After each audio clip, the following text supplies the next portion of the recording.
નમસ્કાર વિદ્યાર્થી મિત્રો, આંકડાશાસ્ત્રમાં મધ્યસ્થની અંદર આલેખીય રજૂઆત જે આપણો છેલ્લો પોઈન્ટ, આલેખીય રજૂઆતની અંદર 14.4 માં લાસ્ટ આપણે એક દાખલો કરેલો હતો. કઈ રીતે ઓજાયું દોરવો, બહુ આપણે આવૃત્તિ બહુકોણ નહીં પણ આવૃત્તિ વક્ર જેની અંદર x અક્ષ અને y અક્ષ ઉપર કઈ માહિતી લેવી એની ડિટેલ આપણે સમજાતા. 14.4 માં જો આપણે આગળ વધીએ તો દાખલા નંબર 2 આપણને આપેલો છે, એ આપણે જોઈએ પેજ નંબર 255. તો સૌથી પહેલા આપણે માહિતી વાંચી લઈએ. એક વર્ગના 35 વિદ્યાર્થીઓની દાક્તરી તપાસ દરમિયાન તેમના વજન નીચે પ્રમાણે નોંધાયા. 38 કરતા ઓછું વજન હોય એવા 0 બાળકો મળ્યા. 40 કરતા ઓછું વજન હોય એવા 3 બાળકો મળ્યા. આ રીતે આખી ડિટેલ આપણને આપી છે પણ એમાં વર્ગો આપેલા નથી. નીચે આપણને માહિતી આપી છે કે આપેલ માહિતી માટે થી ઓછા પ્રકારનો ઓજીવ દોરો, જે આપણે અગાઉના દાખલામાં દોર્યો હતો.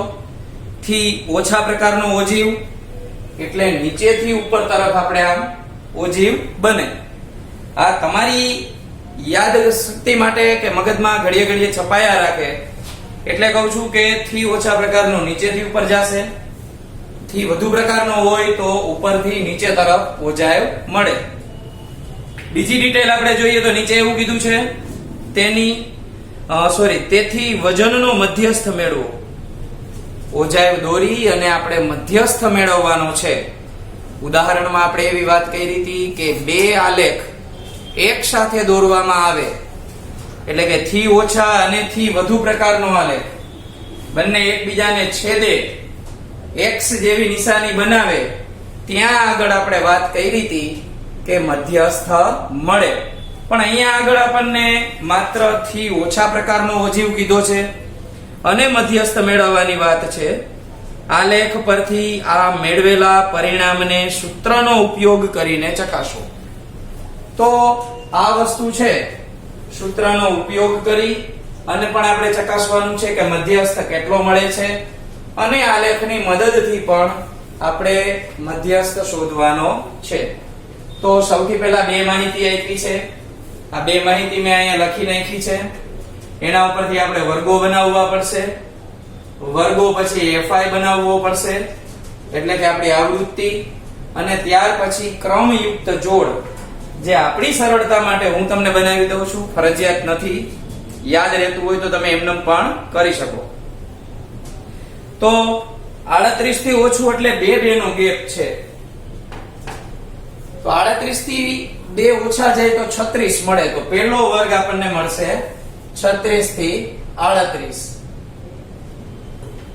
ત્યાર પછી 40 થી ઓછું એટલે 38 થી 40, આ બીજો વર્ગ મળે. પછી 40 થી 2 આગળ વધીએ તો 42, 42 થી 44, 44 થી 46, 46 થી 48, 48 થી 50 અને 50 થી 52. તો આ રીતે આપણને વર્ગો મળ્યા. હવે વાત આવી આવૃત્તિની. આ આપણને આપેલી છે એ સંચય આવૃત્તિ છે. એટલે સંચય આવૃત્તિ, એમાંથી આવૃત્તિ બનાવવા માટે કઈ રીતે બાદબાકી કરવી એ આપણે જોઈએ. જો કે આગલા દાખલામાં આપણે સમજાતા, થોડું ઘણું યાદ હશે તમને. તો પહેલો પ્રશ્ન 38 કરતા ઓછા 0 હતા એટલે 36 થી 38 ના વર્ગની અંદર કોઈ નથી, એવા વજન ધરાવતા એક પણ વિદ્યાર્થી નથી. હવે 40 કરતા ઓછામાં પૂછ્યું તો 3 વિદ્યાર્થીઓએ હાથ ઊંચા કર્યા. 42 કરતા ઓછામાં કીધું તો 5 વિદ્યાર્થીઓએ હાથ ઊંચા કર્યા. આ 5 માં ઓલા આગળના 3 જણા હતા ને એને હાથ ઊંચો જ રાખ્યો હતો, કારણ કે એ પણ એની રીતે સાચા છે. સાહેબે પૂછ્યું 42 કરતા ઓછું વજન કોનું, તો એનું 42 કરતા ઓછું જ હતું. 40 કરતા ઓછું હોય તો 42 કરતા ઓછું જ હોય ને. તો 5 માંથી 3 બાદ કરવા પડશે. તો આ 40 થી 42 ના વર્ગમાં માત્ર 2 જ વિદ્યાર્થીઓ હતા. વળી પાછું આપણે હવે આપણને પેટર્ન એક ખબર પડી ગઈ છે કે 5 માંથી 3 બાદ કર્યા, તો હવે કરશું 9 માંથી 5 બાદ તો 4 મળે, 14 માંથી 9 બાદ આપણે કરશું તો આપણને 5 મળી જાય, 28 માંથી 14 બાદ કરશું તો 14 મળશે, 32 માંથી 28 બાદ કરીએ તો 4 મળે, 35 માંથી 32 બાદ કરશું તો 3 મળશે. અહીંયા સરવાળો કરવાનો નથી, અહીંયા ન થાય, અહીંયા એન આપણને અગાઉથી ખબર પડી ગઈ છે કે 35 મળે. તો આટલી ડિટેલ આપણે લખી, એમાં લગભગ કોઈને કઈ પ્રશ્ન હશે નહીં. હવે આપણે ક્રમયુક્ત જોડની વાત કરીએ તો સમજૂતી યાદ કરવાની કે ભાઈ થી ઓછા પ્રકાર વાળો અહીંયા આલેખ દોરવાનો છે. તો એમાં આપણે x અક્ષ ઉપર શું લેવાનું થાય તો કે ઉર્ધ્વ સીમા. તો ઉર્ધ્વ સીમા સાથે આપણે આની જોડ બનાવીએ. આગળ હોય એને અધઃ સીમા કહેવાય, પાછળ આપ્યા હોય એને ઉર્ધ્વ સીમા કહેવાય. ઉર્ધ્વ સીમા સાથે સંચય આવૃત્તિ, આ વિદ્યાર્થીઓની સંખ્યા લખ્યું છે એને હું અહીંયા ડિટેલ થોડીક વધારી દઉં. સંચય આવૃત્તિ આપેલી છે જેને આપણે સિમ્બોલમાં CFI ક્યુમ્યુલેટિવ ફ્રીક્વન્સી આવો શબ્દ આપણે આપીએ છીએ. તો આની ક્રમયુક્ત જોડ બનાવવાનું શરૂ કરીએ. આ બે ખાનાને આપણે યાદ રાખવાના છે. એમાંથી નહીં, આમાં તો ઉર્ધ્વ સીમાને જ જોવાની છે જે x અક્ષ ઉપર અને આ આવશે y અક્ષ ઉપર. શરૂ કરીએ. 38 અને 0, ત્યાર પછી 40 અને 3, પછી આવશે 42 અને 5, ત્યાર પછી 44 અને 9, 46 અને 14, 48 અને 28, 50 અને 32, 52 અને 35. હવે આપણે આલેખ ઉપર આ બિંદુઓને દર્શાવવાના છે. તો એની x અક્ષ અને y અક્ષની આપણે વિગતો લખી નાખીએ. તો આપણા માટે y અક્ષ ઊભો લીટો અને આ છે x અક્ષ.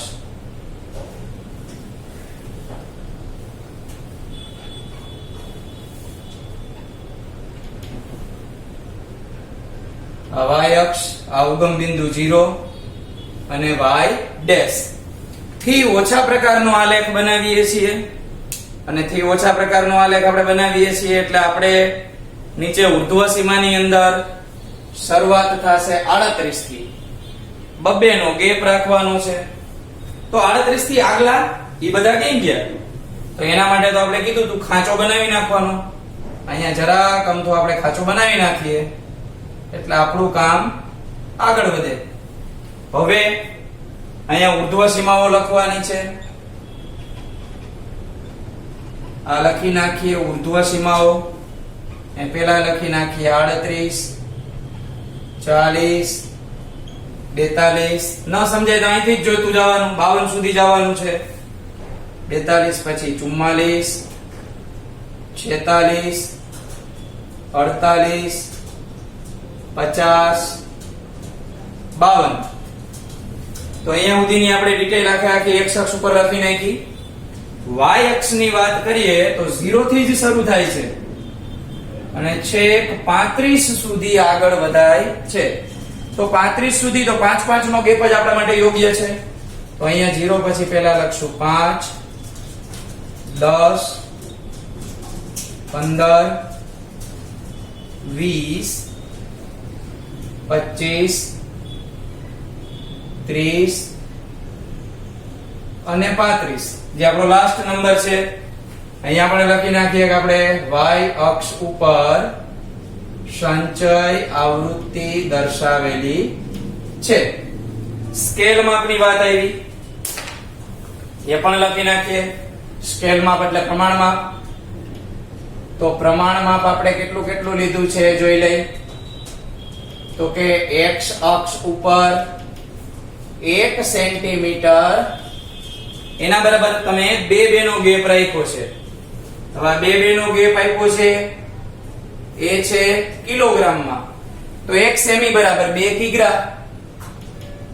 ખાલી 2 લખો તો એ ચાલે, અગાઉના દાખલામાં પણ મેં કીધું હતું. આ આપણે પરફેક્ટ આગળ લખ્યું છે. અહીંયા y અક્ષ ઉપર 1 સેન્ટીમીટર બરાબર, તો એ વિદ્યાર્થીઓની સંખ્યા છે અને એ આપણે 5 નો ગેપ રાખ્યો છે, તો 5 વિદ્યાર્થીઓ. તો 1 સેમી બરાબર 5 વિદ્યાર્થીઓ બરાબર. તો આ વિગત આપણે આખી લખી નાખી. આલેખન શરૂ કરીએ. તો ક્રમયુક્ત જોડ આપણી પાસે તૈયાર છે, બીજું કંઈ કરવાનું નથી. 38 અને 0, x માં 38 y માં 0, એટલે પહેલું આલેખન બિંદુ અહીંયા ઉપર જ આવશે. ત્યાર પછી 40 એ 3, આ 40 3 સુધી એટલે 5 થી થોડુંક નીચે રહેવાનું છે. અહીંયા કર્યું 42 એ 5, તો 42 એ 5 એટલે જરાક અમથું ઉપર જશે સહેજ. ત્યાર પછી 44 એ 9, 10 થી પણ ઓછું છે. આ 44 એ 9, 46 એ 14, એટલે અહીંયા આગળ આપણે 15 થી થોડું નીચે રહેવાનું છે. 48 એ 28, 28 એટલે ડાયરેક્ટ વધે છે સીધું. 25 થી છેક અહીંયા 28 એટલે 30 થી થોડા નીચે. 50 માં 32 આપ્યા છે એટલે 30 થી થોડું ઉપર 2 કાપા. તમારી પાસે આલેખ હોય 5 સેમી નો તો ખાસ આલેખમાં જ આ વસ્તુ દોરજો, તો પરફેક્ટ આપણે 2-3 દાખલા હોય તેના માટે આપણે ખોટી બેદરકારી નહીં રાખીએ. પૂછાય કે એવી રીતના કાંઈ ગમે એ વાંધો આવે તો આપણને આવડતા હોવા જોઈએ. 52 માં 35, તો આ 52 છે, એમાં 35 સુધી જઈએ. આ 52 અને 35. હવે આપણે આને જોડવાનું કામ કરીએ હળવા હાથે. તો આ રીતે ક્રમયુક્ત જોડને આપણે જોડી દઈએ. અહીંથી ડાયરેક્ટ આપણો વક્ર છે એ ઉપર ચડે છે. જ્યાં તમને એમ લાગે કે અહીંયા સેજ ખૂણો પડશે તો ત્યાં ગોળાઈ આપી દેવાની, પણ ખૂણો પાડવાનો નથી, જેથી આપણો આવૃત્તિ વક્ર છે એ એકદમ પરફેક્ટ ગણાય. હવે વાત આવી કે આમાં મધ્યસ્થ કેમ કરવો, તો મધ્યસ્થાની અંદર મેળવવાની વાત છે. 2 જવાબો પૂછ્યા છે કે પહેલા તો થી ઓછા પ્રકારનું ઓજીવ દોરો, પછી લખ્યું કે મધ્યસ્થ મેળવો એનાથી ને, અને આગળ લખ્યું કે સૂત્રનો ઉપયોગ કરીને મધ્યસ્થ મેળવો. તો પહેલા આપણે આલેખથી મધ્યસ્થ મેળવી લઈએ. તો આલેખથી મધ્યસ્થ કેવી રીતે મળે એ તમને વાત કરું. ગણતરી માટે આપણી પાસે અહીંયા જગ્યા ઓછી છે એટલે થોડોક અહીંયા આગળ હું તમને આલેખનો y અક્ષ છે એ ઘટાડી અને ન્યા ગણતરી કરીને સમજાવું છું. આ y અક્ષ એમ રાખી દઈએ આપણે પાછો. તો આમાં કરવાનું કાંઈ નથી, જે આપણે સૂત્રવાળી ગણતરીમાં લખતા કે m બરાબર n ના છેદમાં 2 મું અવલોકન, આ વસ્તુ કરવાની છે. હવે n ના છેદમાં 2 એટલે તો કે 35 ના છેદમાં 2, અને એમાં આપણને મળે 17.5. તમારે 17.5 મળ્યા એ આલેખમાં જોવાના કે 17.5 આમાં ક્યાં આવે. y અક્ષમાં અહીંયા તો આવશે જ નહીં, ચાલુ 38 થી થયું છે. તો 17.5 આપણે લખતા લીટી કે સંચય આવૃત્તિના સ્તંભમાં જોતા 17.5 થી તરત મોટી સંખ્યા, આ બધું યાદ કરો. તો 17.5 આપણે સંચય આવૃત્તિમાં જોવાનું હોય તો સંચય આવૃત્તિ અહીંયા લખી છે, તો અહીંયા જ જોવું પડે. ચાલો 17.5 આલેખમાં આપણને, તમે સારામાં સારી નાની ઓલી 0.3 ની 5 ની લીડ પેન્સિલ વાપરશો ને ત્યારે ખબર પડશે કે 15 પછી એક નાનો લીટો 16, પછી એક નાનો લીટો 17, પછી નાનો લીટો 18. 17 અને 18 ની વચ્ચે જે ખાલી જગ્યા આવે ને એ થશે 17.5. હવે હું અહીંયા ખાલી આ માર્કરથી ટપકું કરીશ ને તો એ 3 લીટા જેટલો જાડું ટપકું થાય. એટલે તમે પરફેક્ટલી કરી શકશો, પણ ક્યારે, જો તમે આલેખમાં કરશો તો. તો અહીંયા આગળ 17.5 અંદાજિત આ 15 પછી 16 17 ને એવી રીતે ગણીને હું માની લઉં 17.5 અહીંયા આવતા હશે, અંદાજે કહું છું. તો 17.5 આપણે ત્યાં રાખ્યા. પછી આ 17.5 ને સીધી સ્કેલ રાખી અને આપણે આપણા આલેખ હારે ટચ કરાવવાની લીટીને. તો આ 17.5 માં અહીંયા આલેખને ટચ થાય. તમે સ્કેલ પેન્સિલનો ઉપયોગ કરજો એટલે એકદમ પરફેક્ટ થશે. 17.5 વાળી લીટી સીધી અહીંયા અડે એટલે ત્યાંથી આપણી કેરમની કુકરી રિબાઉન્સ થઈને હેઠે સીધી, કે જેવી અહીંયા ભટકાણી એ ભટકાઈને સીધી નીચે જોવાની ક્યાં અડે છે, તો કે અહીંયા અડે છે. હું ઘાટો લીટો કરીને તમને બતાવું છું. આ લીટી અહીંયા નીચે અડે છે કે અહીંથી આમ સીધી ગઈ, આલેખ હારે ટચ કરી લંબ સીધી નીચે. આ જે જગ્યાએ ટચ કરે એ આપણો મધ્યસ્થ કહેવાય. અત્યાર સુધી મેં તમને એવું કીધું હતું કે તમે બે આલેખ એક સાથે દોરો, થી ઓછો ને થી વધારે, આમ x જેવું બનાવીને બતાવ્યું હતું, ત્યાં છેદે એને નીચે અડાડવાની, એ આપણો મધ્યસ્થ કહેવાય. પણ માત્ર એક જ વસ્તુ કીધી હોય તો આ રીતે મધ્યસ્થ તમે મેળવી શકો. તો હવે તમે મધ્યસ્થની અંદર ચેક કરો તો આ વસ્તુ છે એ આપણને ક્યાં નીચે અડતી દેખાય છે. તો મારી પાસે તો જવાબ છે અહીંયા 46 48 બે ની વચ્ચે છે એટલે હું 46.5 આવો જવાબ નક્કી કરું છું. તમારી પાસે આલેખ હશે તો તમને પણ પરફેક્ટ 46 અને 47 ની વચ્ચે બે કે અઢી ખાના મૂકી અને અહીંયા મળશે તમને જે 46.5 આપણે ગણતરીમાં લેવાના થાય. હવે આ જ ડિટેલ આખી આપણે સૂત્રની મદદથી ક્લિયર કરવાની છે. તો આલેખની મદદથી મધ્યસ્થ કેમ મળે મેં તમને કહી દીધું. આલેખ હવે હું ભૂસી નાખું છું. 46.5 આવ્યા એ આપણે યાદ રાખી લેશું. મધ્યસ્થનો દાખલો ગણી નાખીએ અને એમાંય 46.5 આવે છે કે નહીં જોઈ લઈએ, કારણ કે બે વસ્તુ આપણને પૂછેલી છે.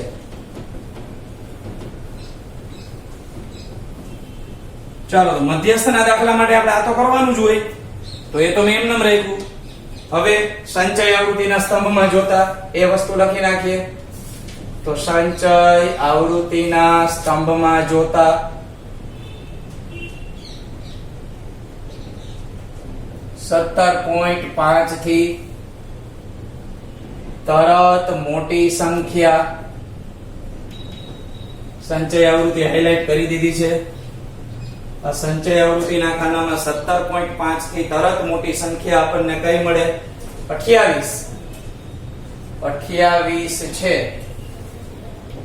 જેને સંબંધિત વર્ગ 46 થી 48 છે. માટે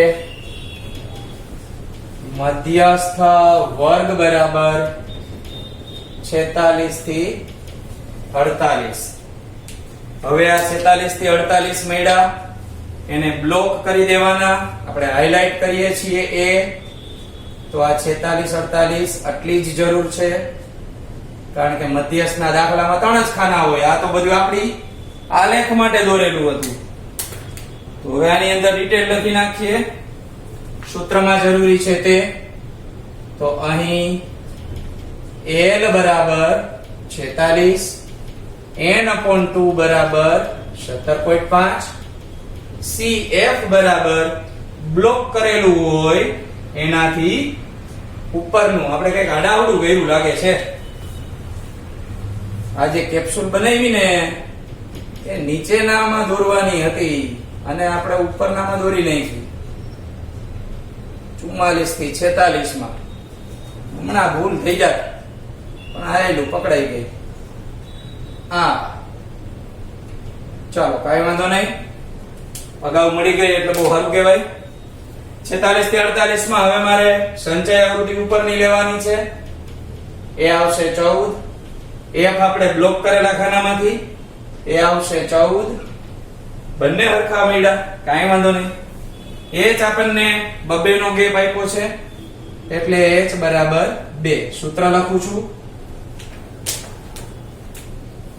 મધ્યસ્થ બરાબર L plus n/2 minus CF છેદમાં F અને એને ગુણ્યા H.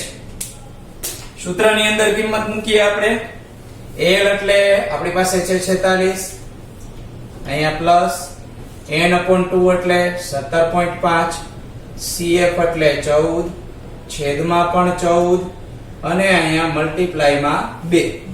ભૂલથી ને આ બે 14 ને ઉડાડવાના નથી થતા, આને ઉડાડીએ કઈ 2 સત્તા 14. બાદ બાકી કરીએ આપણે 46 પ્લસ 17.5 માંથી 14 જાશે તો 3.5 વધે, આ 3.5 છેદમાં 7.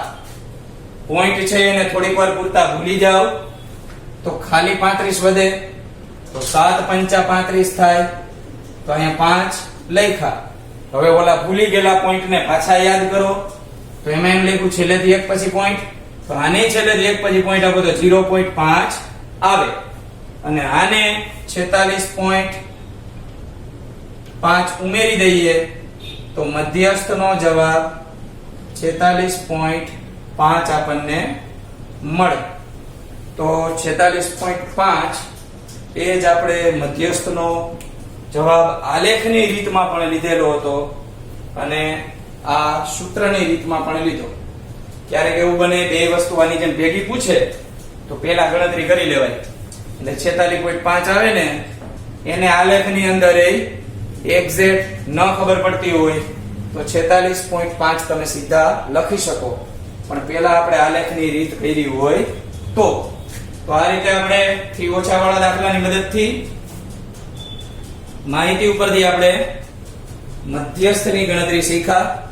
એક દાખલો હજી 14.4 માં બાકી છે અને થોડીક હેતુલક્ષી પ્રશ્નોની વાત કરવાની છે અગત્યના, કે આપણે નેક્સ્ટ સેશનમાં જોશું.